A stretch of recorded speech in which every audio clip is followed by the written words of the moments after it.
So I'm Krysten from Mastermind Adventures. This is Fitz Lamarre, good friend of ours. Very good friend. Feels like we've Very been good friends friend. for a long time. Yes. Yeah. We're like family these days. We are like family. Aww. Yeah. So Fitz Lamarre is an awesome art teacher Thank you. and community engagement. Awesome. I get around. Yeah. I try to, get in there, here and there where I can. So Fitz has a program that he has done for the last few years for kids and teens in the Greater New Bedford area called Creative Oasis. Yes. You're not running it this year. Not this year. Didn't run this year. But he's doing lots of other stuff, and I thought he would be a Lots. great person for the community to get to know. And he's actually doing classes here at Masterminds this summer. We'll talk about that in a little bit. But first of all, Fitz, thanks so much for taking some time to chat with me. Thank you, Krysten. Talk to the Let's Play Pleasure to be community. invited. And so All just right. tell us, I know I gave you a little bit about Fitz, but tell us a little bit more about you, maybe how you got interested in art, what that progression looked like for you. All right. I'm a self-taught artist. I was given the space by my mom to kind of do what I want. She didn't really make me do X, Y, or Z. She was a nurse herself. So I got into art through school. There was someone, can't remember, he's just a blurry face right now. Oh, wow. But his basically there was an after-school program while there were after-school programs. Yeah. And there was a guy who encouraged me a lot. Everything I would do, he was very complimentary. He was extremely doting over everything I had kind of done. And that kind of resonated with me and impacted me, and I just wanted to do a little better and a little bit more. And then I got into drawing animals. That was the big thing. Other boys were drawing cars and stuff like that.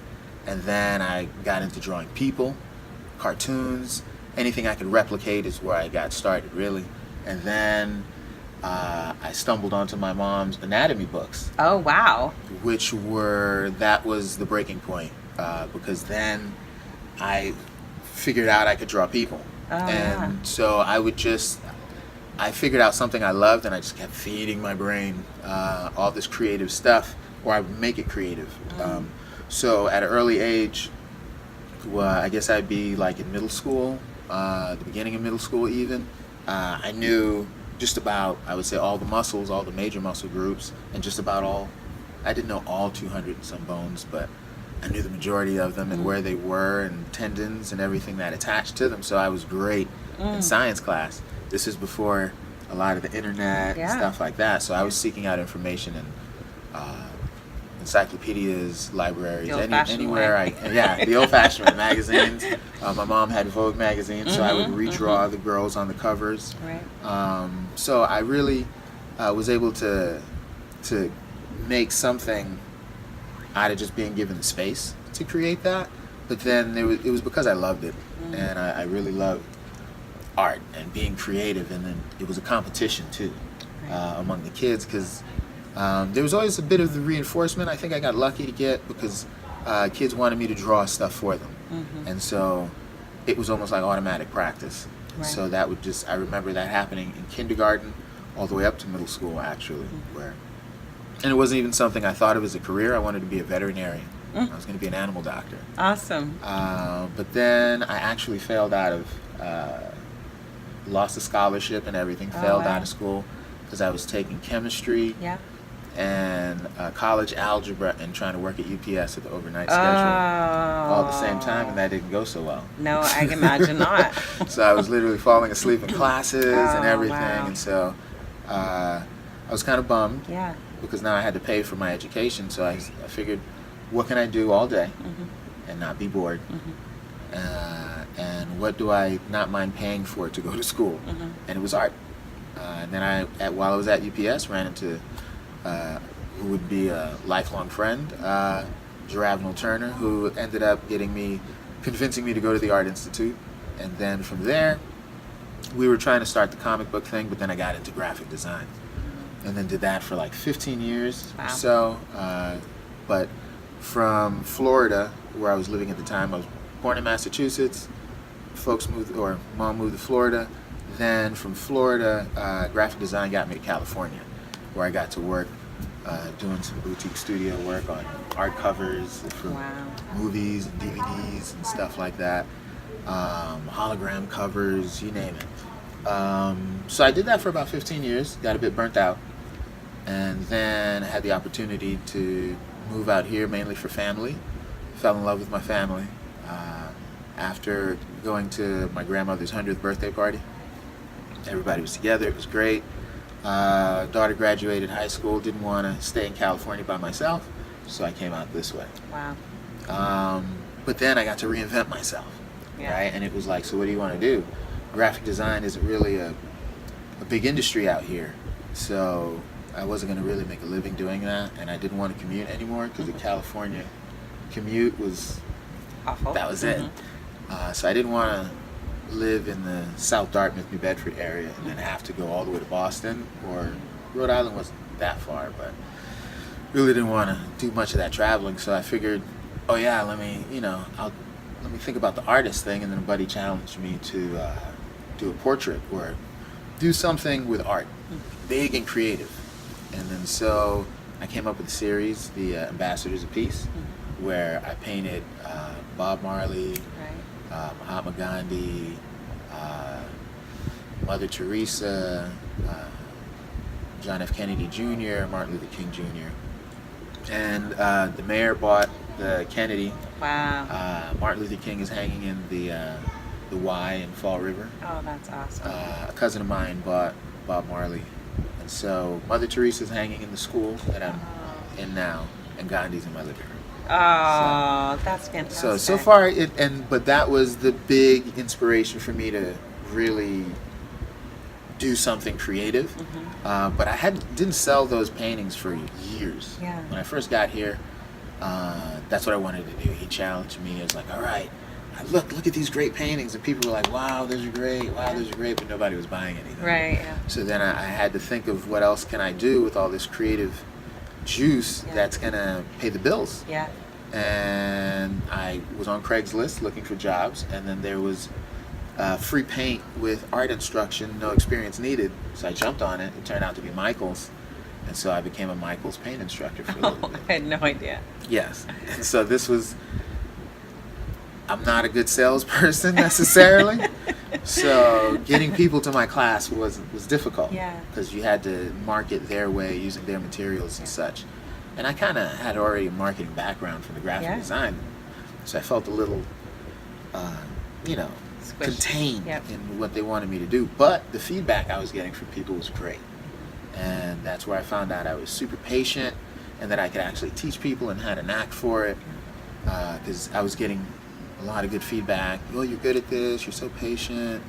Wow, you went over time and you're not complaining. I'm not sure what other art instructors are doing out there, but apparently I was getting a good response from all ages. Yeah. I dealt with some really young kids, and I think my oldest is 86. Wow. So I did that for a little bit, and then I started doing the paint night thing. And that was just from, I used to, Gallery X, I was a member of Gallery X in New Bedford, and then I ended up, I would just paint there, live paint. I'd pick something and just start painting, especially on openings or anything like that, just to be in front of people. And it kind of worked because everybody likes to see somebody painting. Yeah. It's kind of intriguing. People come up, and I'm painting kind of quick, so I would be getting something in, and people who are walking around would be like, wow, look at that, you already got this in, you're filling that in. And I can talk and paint at the same time, so naturally it kind of came about that there was a painting with a splash, a paint night place, and people kind of pointed me that way. I got in contact with them, so then I had another job. And what I realized is most people up here have many hats. Right. So I started developing that as well. Did some workshops with the New Bedford Art Museum with their teens. Also the Historical Whaling Museum down there, the National Parks. And just a lot of different workshops just to kind of get my name around. And then Lloyd turned me on to you as well. Right. And then that's how I got into dealing with the homeschool population. Right. And a lot of the great things that Mastermind had going, which really opened up the doors to just me being able to engage my personality a lot more. Because I think with the teaching style that I use.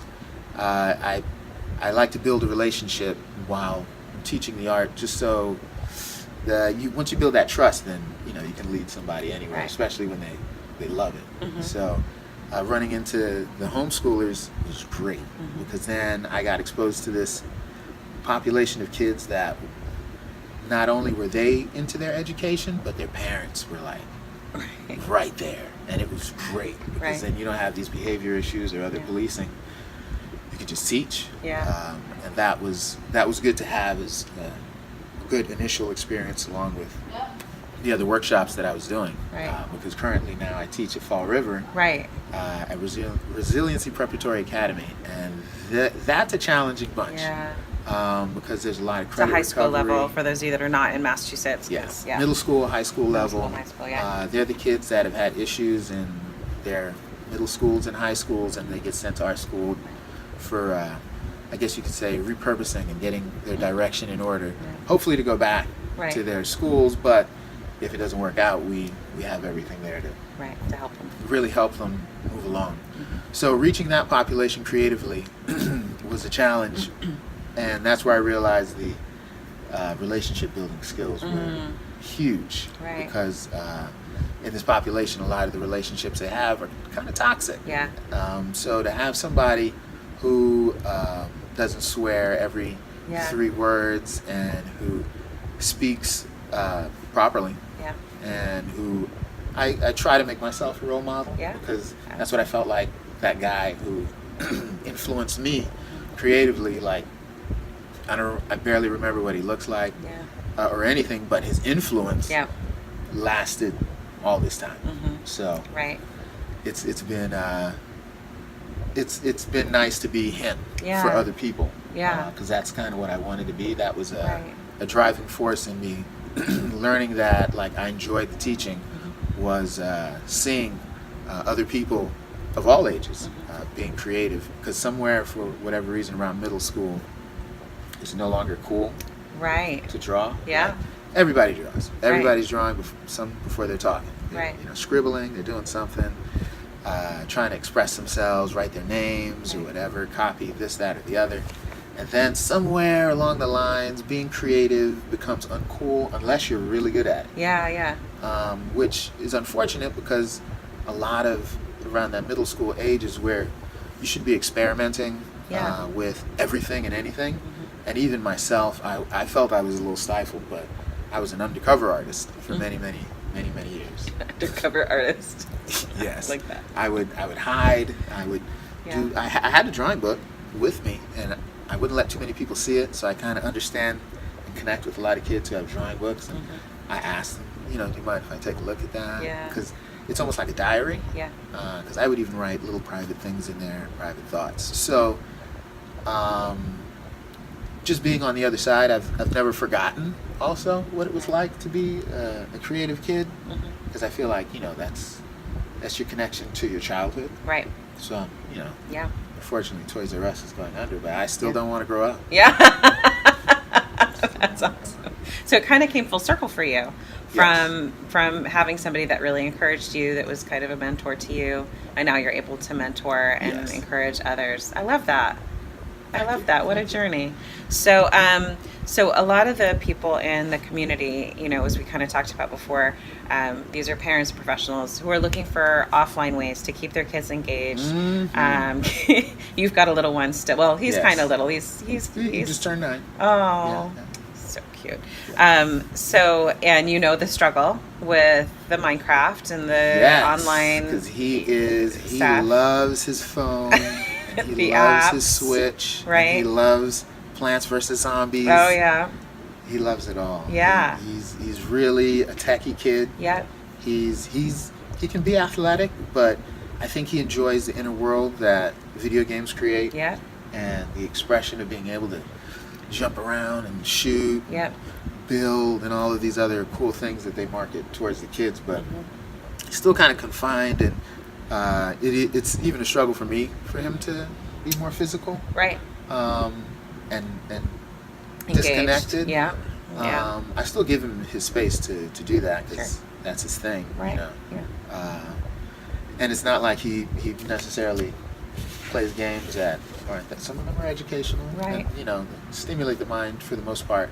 But I do, I try to challenge him to be a little bit more board gamey here and there. Right. We used to come here and mastermind all the Yeah. time, and What it was was a the great game? It was disconnect.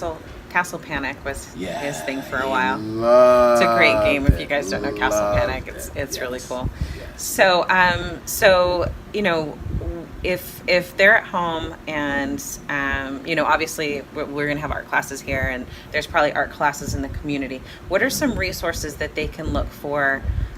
Like how do they find these resources in their community to kind of get their kids maybe the creative juices flowing again, or encourage that creativity? You know, even at home, like what are some things that they might be able to do? I would say it's since you threw the community out there, book sales were great for me. So I would take Elijah to book sales. Okay. There's one at the Southworth Library in Dartmouth, like twice a year, and it was a phenomenal book sale. Wow. And if you go there on the last day, they cut the prices out more if you're Oh, in wow. that area. But I'm sure other libraries have book sales as well. And do you and look book for fairs? Yeah. But I would take him because I would let him know I'm going for art references. You can get some books yourself too, Yeah. and find out what you want. So we would go there, and then it would allow me an opportunity to kind of peek into his brain and see what he was interested in. Oh. So that's kind of what I would use it as, and That's then know, oh, interesting. so he likes animals too. Okay, Yeah. so now I have a bit of an angle Right. here and there. So it was a good peek, as well as something else to do that wasn't computer related. Yeah. And even though he would pick up a Minecraft coloring book Sure. or something like that, he's Right. still coloring and not necessarily, you know, doing whatever. And then that can lead me into, hey, let's paint something like that. We've Oh. done I like paint that. projects with a Pokemon character, Mhm. and I used the grid method, drew and painted with him, and so it was a nice collaborative kind of thing that me. and What's him the were grid able to do. method? So if people aren't familiar Oh, with so that grid term. method is it's a faster way. You can straight out draw something, but if you want your proportions kind of set up well, similar to like this camera, it's broken into a grid, and this way you can get the proportions a little bit more or a lot more accurate, and you can also scale it.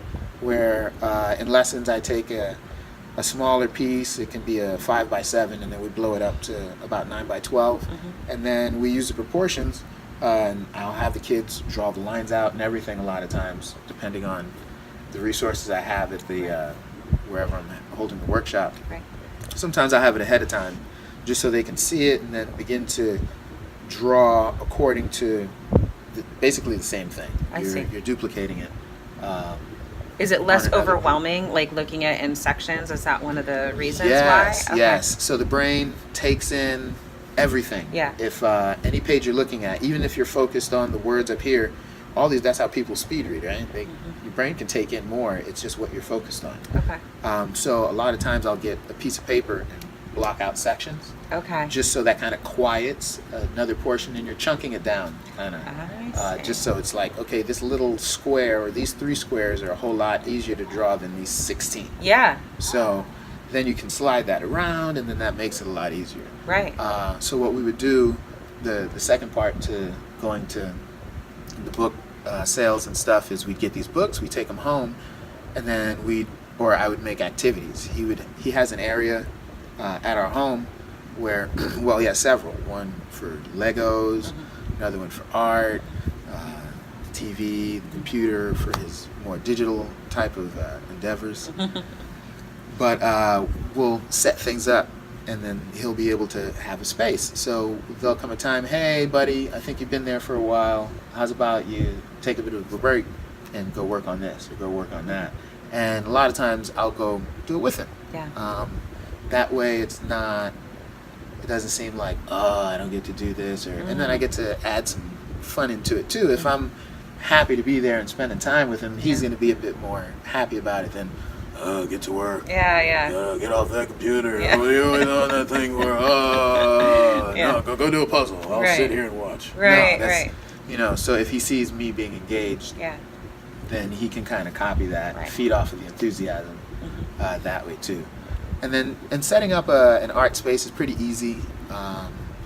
depending on the age group, if you have teenagers, of course, it's going to be a bit different. I would go the pencil set and drawing book route, kneaded erasers, the kind of gummy type, the regular type of block erasers as well, different mechanical pencils. I like the blue pencils in particular. For older kids? This is more for the older kids. Teams, yeah. Just so you can have more precision instruments, maybe some color pencils as well. If you have access to making copies, you can make a character, photocopy them, and then do different color samples. I've done that before. That was always kind of a fun thing to get going. For the younger kids, sky's the limit. I'm not a fan of Play-Doh or glitter. I am not a fan of Play-Doh or glitter. No Play-Doh. No Play-Doh.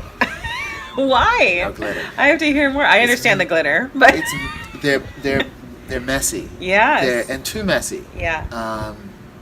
Parents with rugs will automatically agree with anything I'm saying right now, because all it takes is a little bit of Play-Doh, and it never stays that pretty little color. Yeah. It turns some nasty.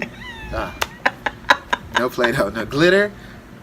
I don't know how you get rid of that. Yeah. Once it's in, it's like fruit forever. flies in the summer. If you let them in too soon, that's it. They're all over the place. And you're just right. waiting for the winter time. Oh, I yeah. can't wait till it cools off. They're all over I know. the place. So, and for whatever reason, it's not my thing. Crayons, color pencils, they allow for, I think, a more broad band of creativity. There is Sculpey you can use, which is less intrusive, so to say, and it dries up. So that's right. The Play-Doh, it being that way and tacky too long. If you give an end to it and you're like, you got to create something or this is done. Yeah. Then they're going to create something. You get to throw it in the oven for a little bit. Yeah. Some air dry, and then you're good. Yeah. There's an end to the project, not this thing that you can just kind of mess with, and then you get bored of it, it falls off the table. Yeah. It's over. Right. I would rather it. And it gets kind of nasty too, doesn't it? Like it's like that crust on it. Hairs and all kinds of. It can't be sanitary after all. It just. It can't be sanitary. And and glitter just gets everywhere. I've had glitter in my hair for months. Months. Like, how did that happen? More glitter. Yeah. No. Yeah. So, and then paper. You can mess with different types of colored papers. There's all kinds of. I do paper puppets. That's one of my favorite things to do. Just about, even teenagers, depending on the paper puppets and the level of creativity you throw in there. I have one for more like teen and preteen kids. That's a dragon, where there's horns, teeth, a tongue, tail, wings, multiple wings if you want to throw that on there. Right. So it deals more with the precision and the tools and everything, and they get into it, and then I'll have a sample. And then they'll see, so this is what the dragon looks like. That's not bad for paper. That looks easy. Right. And then you get into it, and then boom, you're engaged, because now there's this goal of trying to get mine to look like his and figure it out, right? And then the younger kids, I have one Olaf, and they're kind of pre-made into 2, 3, and 5 pieces, because the younger kids, sometimes if you give a kindergartner who isn't so good with the scissors, a 5-piece, they get overwhelmed. Right. But if you give them a 2 or 3, now they're still in it.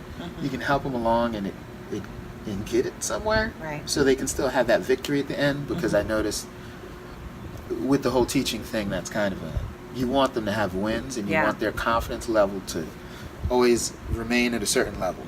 Once I notice the confidence is dropping, it is my job as the teacher, mentor, whatever, to raise all that up and remind the kids of where they are and who they are talent-wise, because sometimes you forget. Even me, I painted portraits and I can paint people, but there are times where I approach a project and I don't think I can do it, and then I need to kind of dig in there and figure out, just look around at some samples. You've done this before. Get to work. But getting that out of somebody who isn't used to it, or being creative isn't something you talk about. When I was growing up, my father believed you can make a living being an artist. He still tells people I'm an engineer. Now he tells them I'm a school teacher. But Yeah. before I became a teacher, which was only as of 2 years, he was telling everybody I was an engineer. Oh my gosh, that's funny. Because he couldn't believe I painted pictures and people paid for it. Yeah. And then I did workshops and people came to them. Yeah. Because It's very traditional. Yeah, he was, policeman, doctor, Right. lawyer, manager of some Right. kind of something. And I was always on the creative side. Yeah. So luckily, under my mom's care, she allowed that. Yeah. So in some ways, depending on the kid and the project, you can really build in some frustration tolerance with kids. Yes. Right? Patience. I think that's where I learned patience. Yeah. Is through art. Yep. I've made so being self-taught, I've made every mistake and counting that there is with anything I've ever taught myself. Right. But I was okay with that. It's okay to make mistakes. It's natural and normal. Should I do that? It's okay to make mistakes. It's natural and normal. You're gonna make mistakes. Yeah. You're supposed to make mistakes. Right. How else are you supposed to figure out how to fix? Right. Or I usually avoid the word fix. Yeah. Adjust. Okay. Is usually the Yeah. route that I take it. Because there is people say there's no wrong or right with art. There is. There is. Because if you give me a portrait to do and one eye is down and you Right. didn't want that Picasso look, Oh my you're not gosh. gonna pay me. It's So so that's funny. wrong. Yeah. You gotta. I just had do you remember the big controversy about that that woman who cleaned the picture of Jesus and he came out looking like an owl? Oh my gosh, that was so tragic and so funny at the same time. Yes. So Yeah, was that's there not a right right. or wrong with that? That's not right. Somebody's like, you gonna pay her? You gotta keep your money. She owes you money.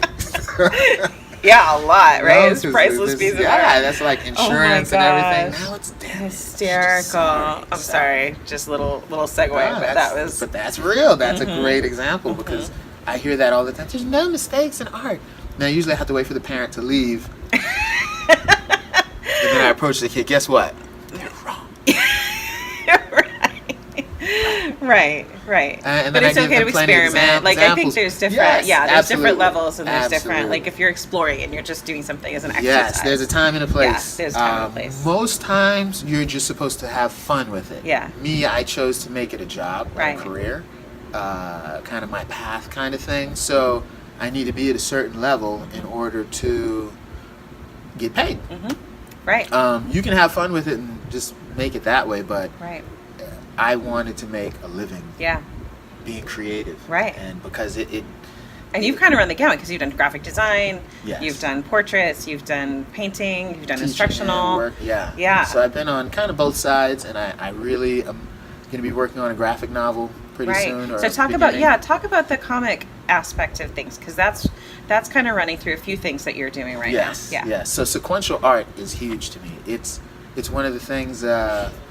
Once again, my mother has been a huge influence. Thank you, Mom. She bought us comic books, and we just had these comic books around us all the time. So seeing these superheroes and getting into that kind of thing was like huge because now there were these people who were making a living Right. somewhat creating art. Right. And I wanted to be one of these guys, so I used to mimic and create all kinds of things. And so now sequential art has been huge. Sequential art. I've never heard it called that. I like So what calling is that- it what does that sequential art encompass? is like comic books, also like storyboarding. Yeah. So now these two, they're sequential art. So Yeah. I kind of So meaning sequential isn't it's telling a story. It's telling a story, and you're taking an image and moving the story along. The best comic artists, now I'll go into that, and Yeah. storyboard artists don't need words. You Right. can tell what's going on. You can tell when there's conflict by body language. That's where gesture drawing comes in. So the reason I love sequential art, comic book art, storyboard art is because there's a lot of gesture drawing involved in it. There's a lot of human expression. Right. A lot of times with and without the words. What is it? 80% of human communication is nonverbal. Right. So body language comes into play. The slumped shoulders, Right. the worrying or thinking. How many we touch our faces all the time, and usually that's meaning something with what's going on inside of our heads. Mm-hmm. So I found that it's a nice goose egg, golden egg, if you will, of teaching opportunity, because there's creative writing involved in it. To prepare for it when I'm going to be doing these comics, it's going to be at the New Bedford National Historical. I know whaling is in their parks. Yep. Yes. Yes. I'm going to be showing my process, not just, and I'll be doing a lot of it on the scene right there, just making this a graphic novel from the cover to the pictures I'm going to be taking of the locals. So basically, it's going to be, the name of it's New Bedford. It's going to be a zombie apocalypse graphic novel based in New Bedford. That's awesome. So New Bedford was 2 times over the richest city in the world.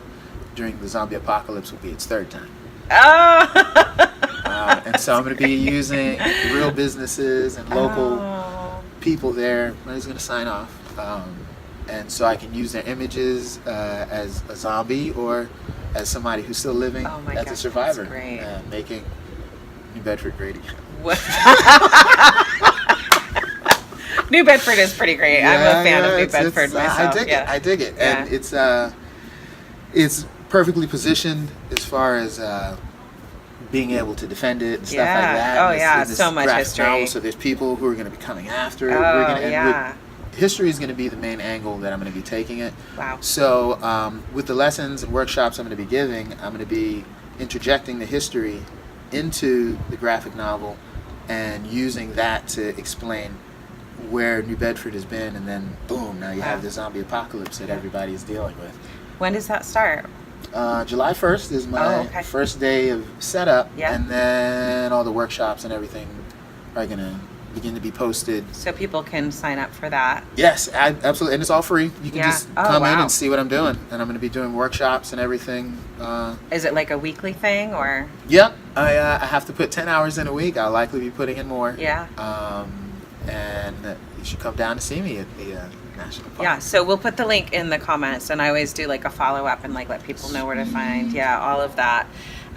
So wow, that sounds like really fun. So talk about some of the, because you brought some samples of art with you. Talk maybe about like, because you've got one that you said was like an exercise, and then you've got some, so talk about the different things you brought and what you've used them for. So this is pointillism, right? This is a lesson I did with a lot of the high school students, and then I'll be rolling out in other workshops where it's all dots. I'm going to get now even closer, and you can see all the itty bitty bits of paint all around there.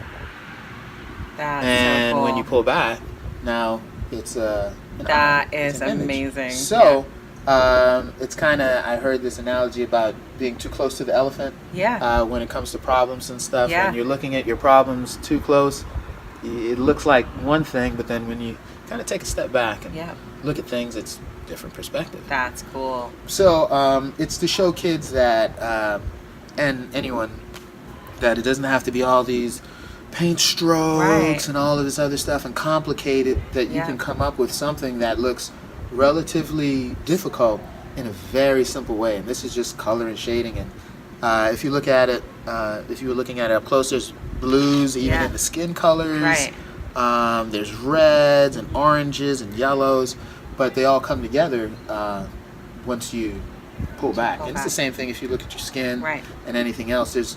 Most people think there's just one color in your complexion, when people have like multi portions of color depending on what part of their body and what time of the year it is. Right. So that's one of the more fun lessons I also like to do, that gets us away from the paint strokes and kind of throws a different perspective of looking at. So if they wanted to do something art like that at home with their kids, how would they start? What would they do? Well, I started out with a reference. Yeah. Just went online, looked up an eye, and it happened. It can be in color. You can do this in black and white as well. Black and white might be a little bit easier, but I like to challenge people straight off. It makes them listen a lot more. They're going to really pay attention. They're going to really pay attention. That's a great tip. Yes.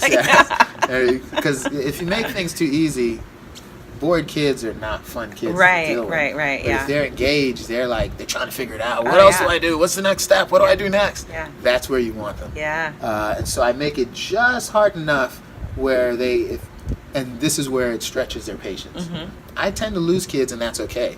But the kids who keep going are now the example for the other kids. Mm-hmm. And then I just go back and deal with the other kids who Right. need to be caught up. More encouragement. Yeah. And then so I get to get their confidence levels up, Mm-hmm. and we're back in the game. Cool.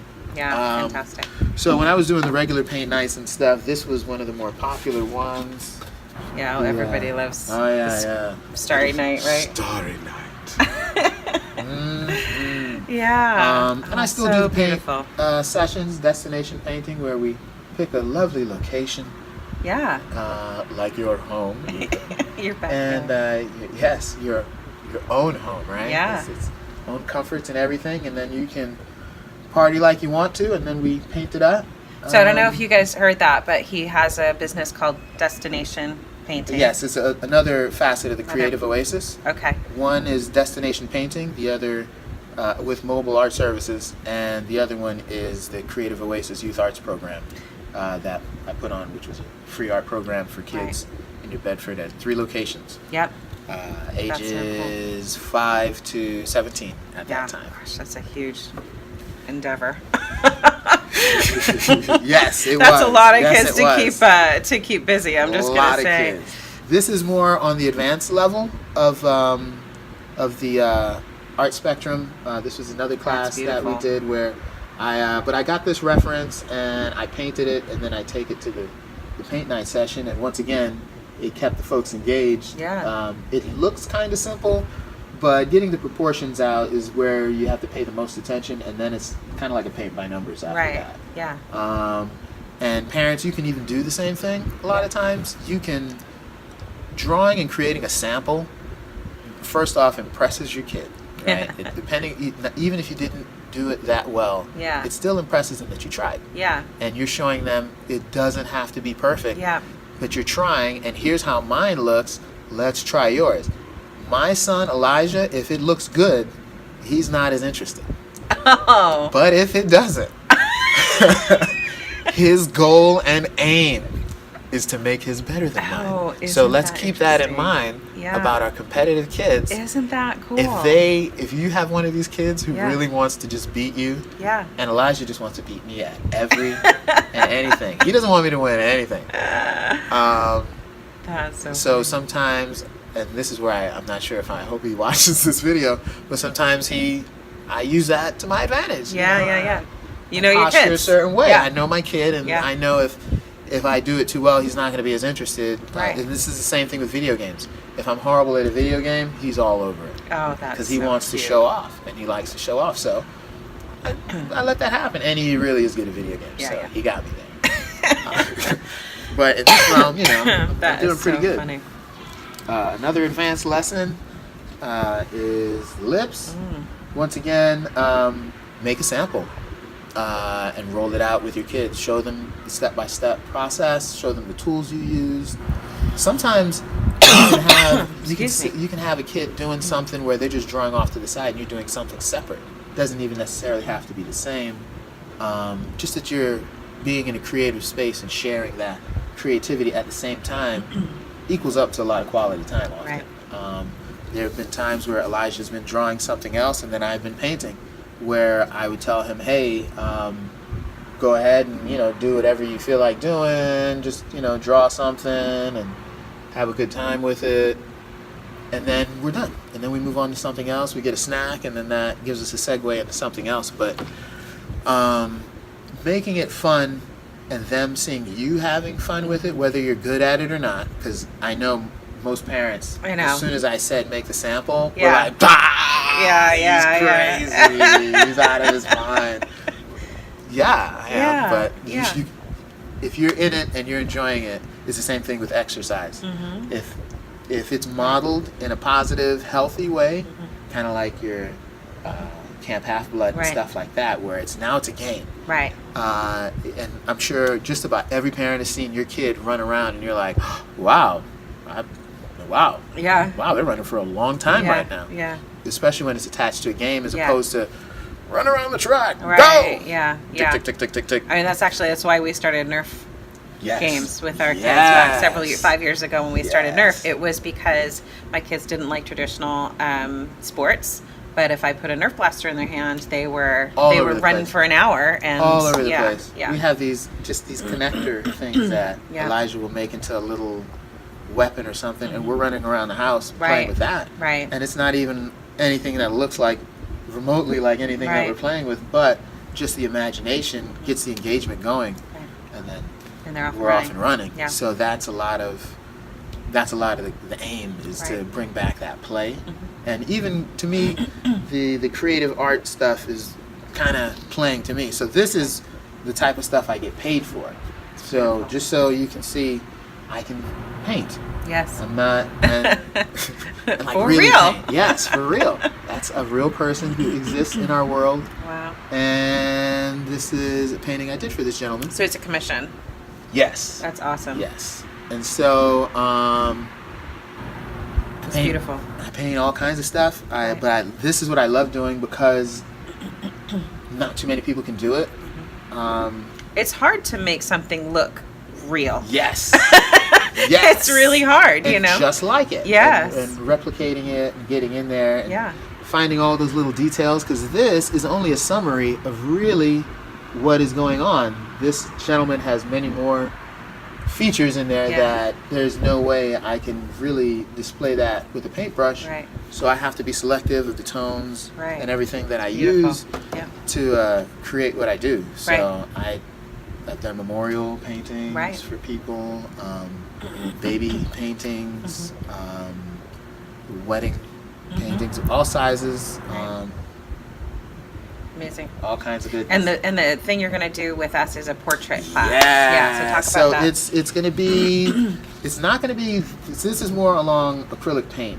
We're gonna be so there's the underdrawing that goes that sets all these proportions. Okay. Basically, I'm gonna get the kids up to speed with that. Yes. Which is gonna be on a piece of Bristol board, some paper, where they're gonna lightly use the grid method, but because I use the grid method on this one now, I necessarily don't have to, but it's faster even for me Right. to just get my proportions and get to running, especially if it's a Right. paid job. I'm just trying to get it done as fast and as efficiently as possible. Right. Because people pay for quality, Yep. not speed. Right. I can be as fast as I want to be. As long as it looks As right. long as it looks good, Right. then we're good. Right. And then you get paid quicker Yeah. when you're fast. So the portrait class, I think we've got it set up so that there's a July and then there's an August. There's 2 Yes. 4-week. Yes. So you can take a look for that. So if you miss the July, you can certainly sign up for And August. there's going to be exercises involved. It's not just going to be straight Right. drawing out this portrait, Right. because I don't expect anybody. I mean, I'm sure we'll have some superstars in the class. I Yeah. usually do. Yeah. But for those who are a little more apprehensive and a little more scared about it, there are different shading and drawing exercises and other gridded things that you'll be sketching and drawing in to kind of warm you up and get you ready for it. You can take them home. This isn't Right. school. This is summertime. Yeah. This is basically going to end up being a nice piece of memorabilia Yeah. that they're going to have. Yeah. I didn't realize that the last time Yeah. that we did it Yeah. at Drew McCoy, but once I was standing there looking at all these kids with portraits of themselves that they Yeah. had done, and they were all like about middle school age. We should do. We need to set up a little gallery at the end so parents can. Yes, We need to do that. and see- So, yes. so yes. that'll be part of it now. Yeah. So we only have a couple more minutes, but talk about if there are parents at home that are like, okay, my kid's into art, I don't know how to encourage them, or my kid was into art and now they're kind of discouraged. Like, are there great books that they can go to or resources that they can use to kind of encourage their kids? Yes. You know, especially if they're not like close by, because we've got people in here from Florida, California, Okay. yeah, all over. I would say as far as resources go, my son Elijah is a YouTuber, right? Not on YouTube, but he loves YouTube. Yeah, That's his television. Kind of like that's their favorite. So we did a Yes. survey recently, and that's the number one thing that kids are That's- spending time on is YouTube. is YouTube. There's a gentleman named Mark Crilley, MarkCrilley. He's like the number one instructional dude on YouTube. He does. He also has a book. It's about mastering manga. That's it.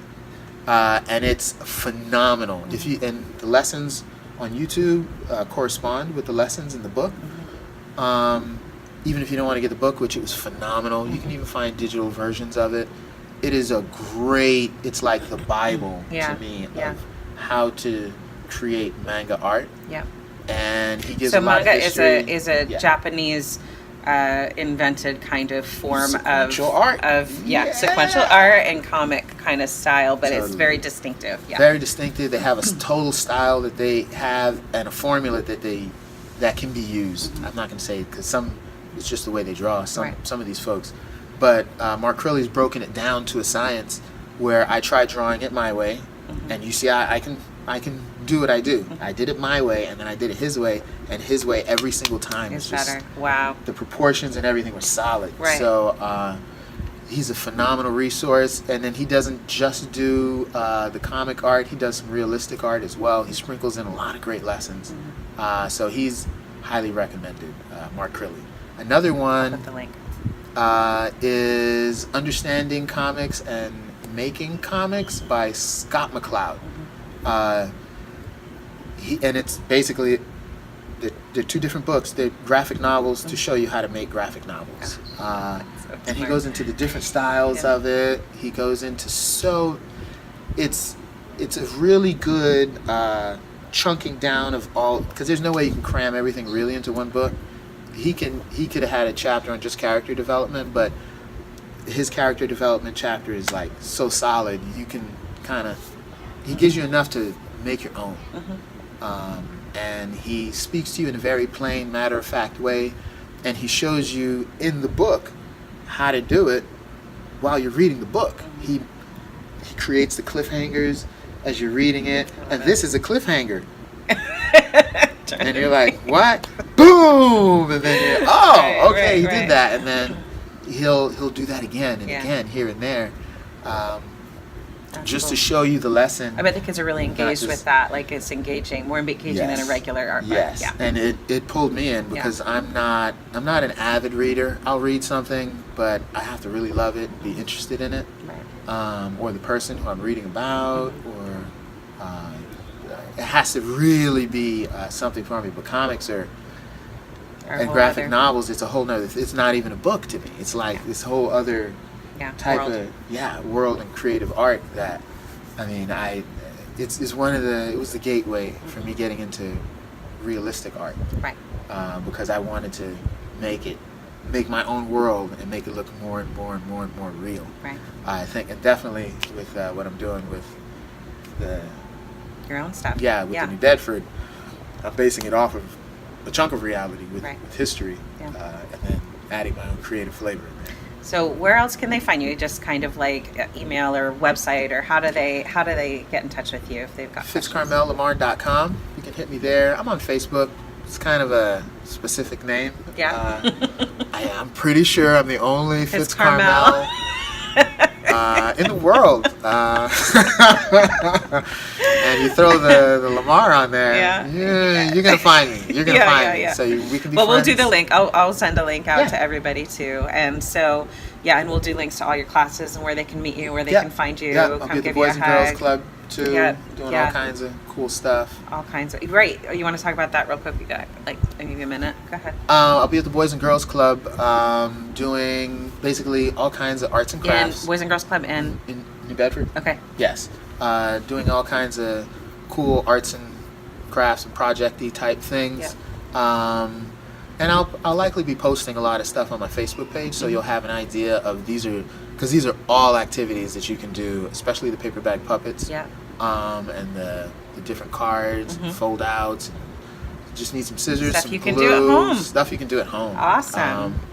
But these kids are just gonna be hanging out and be in my audience for a bit. That's awesome. And then the national parks thing, where free comic book workshops. That's amazing. Free. That's fantastic. And so the challenge that I'll be able to share is kids are going to be looking at this graphic novel, so I have to find the balance where I can't be gory and nasty with a zombie apocalypse book. But I know it's going to be engaging, and that's the main reason I'm doing it, because it's the hot ticket these days. Oh yeah, you gotta meet them where they're at for sure. Oh yeah. Oh yeah. So if you're not watching this on our community, you should join our community so that you can watch these live. It is through our Facebook page on Mastermind Adventures on Facebook. If you click on the join group, it'll bring you to the community, and then you can get these kind of up to dates. And I'm thinking that we're also going to maybe do some live Q&As, because these won't be totally live, but we will probably set you up with a live Q&A over the summer so people can connect with you and ask you questions in real time. So stay tuned for that. And our community is called Let's Play. It's supporting screen time alternatives. And you can also find our website, mastermindadventures.com. And that would get you to our email, sign up for emails, because we've got a ton of stuff going on always within these four walls. But those of you who are out in Branson or out down in Florida, we just really want to help you find stuff in your community that helps keep your kids engaged, that's fun, that will give them a healthy alternative to the video game and YouTube obsession. So thanks so much for being with us. If you like this video, please subscribe to our Facebook community, and we will see you very soon. Bye. Thank you. Yeah.